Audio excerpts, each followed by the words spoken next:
Je me suis simplement ajusté les lunettes et j'ai levé les yeux pour regarder autour de moi. Tous les voyous de la cantine se sont levés en même temps pour me laisser le passage. Au loin, les caïds habituellement arrogants ont tous baissé la tête et certains ont même rapidement aplati leur coiffure voyante de peur d'attirer mon attention. Pourtant, mon regard s'est quand même arrêté sur lui. Ses camarades, sentant que quelque chose n'allait pas, ont aussitôt baissé la tête pour manger leurs nouilles, tandis que lui est resté figé sur place, sans même avoir le courage de lever les yeux vers moi. Après 3 secondes de silence, je me suis retourné et je suis parti, déçu.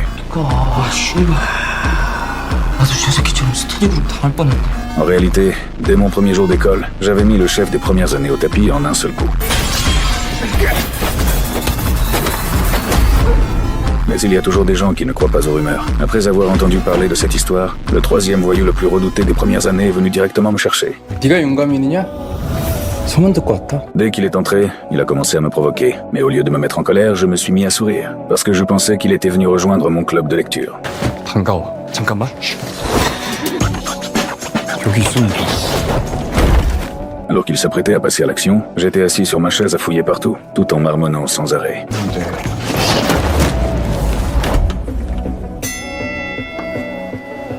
Les voyous qui observaient dehors étaient surexcités. Ils pensaient que j'étais tellement arrogant que je ne prenais même pas la peine de bouger. Mais en réalité, je cherchais simplement le formulaire d'adhésion. Résultat, ce type classé 3e s'est tellement énervé qu'il a attaqué de toutes ses forces. Mais à mes yeux, ces attaques étaient pleines d'ouverture. Tout en continuant à chercher, j'ai esquivé facilement toutes ces attaques. La seconde suivante, le 3e voyou des premières années s'est écroulé sur place. Tous les spectateurs dehors sont restés bouche bée. Je n'ai eu besoin que d'un seul coup pour le mettre définitivement hors d'état de nuire. Pendant ce temps, Hyun-woo, qui avait déjà perdu contre moi, fut emmené de force sur le toit. Il était agenouillé au sol sans même oser respirer trop fort. Parce que la personne qui se tenait devant lui était le véritable plus fort de l'école. En tant que garçon vaincu par un nouvel élève, Hyun-woo ne pouvait naturellement pas échapper à une violente correction. Et à cet instant précis, sur un toit au loin, un mystérieux jeune homme observait silencieusement toute la scène.